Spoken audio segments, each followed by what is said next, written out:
New year, new laws, big changes for many as the new year is now 2 days in. Isabella Moeller joins us live to break down those new laws. And Izzy, from more money in pockets to work requirements, what are we looking at here?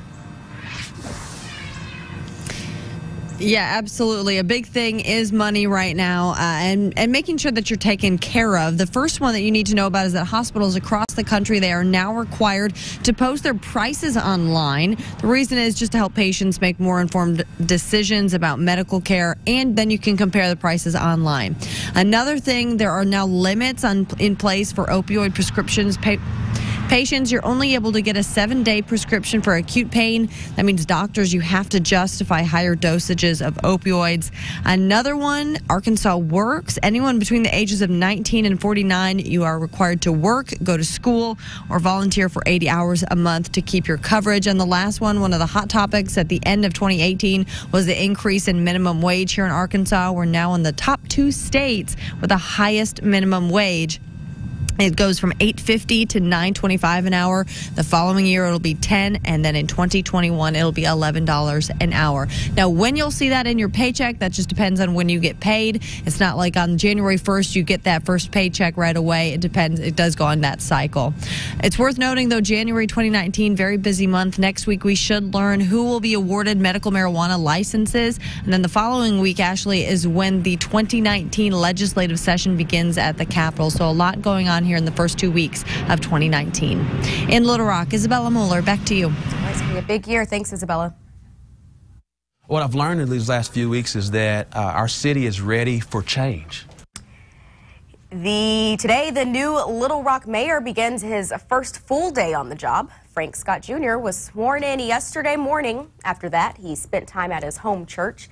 Dozens also gathered at Greater Second Baptist Church on Geyer Springs to pray and sing with Scott. The emotional multi-faith service provided inspiration for many in the community. It's a wonderful start that he chose to pray with his church. I hope our city is more unified and less divided.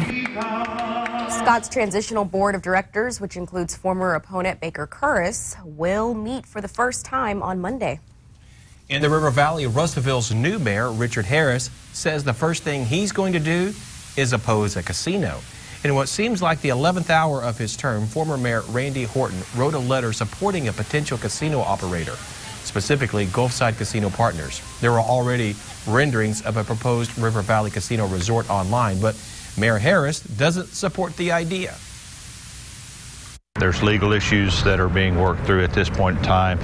We have a state representative that's put forth a bill to try to be able to allow us to pull that letter back if it is perceived to be a letter of support. Recently, the Arkansas Racing Commission approved regulations for casino gambling. One of the rules states the counties approved for a casino, including Pope County, must receive support letters from county leaders, all dated after November 14th. In Pulaski County, Eric Higgins is officially the new sheriff. Yesterday, he talked about how we can make the community safer and decrease racism. He also discussed the importance of community policing and the importance of family and faith.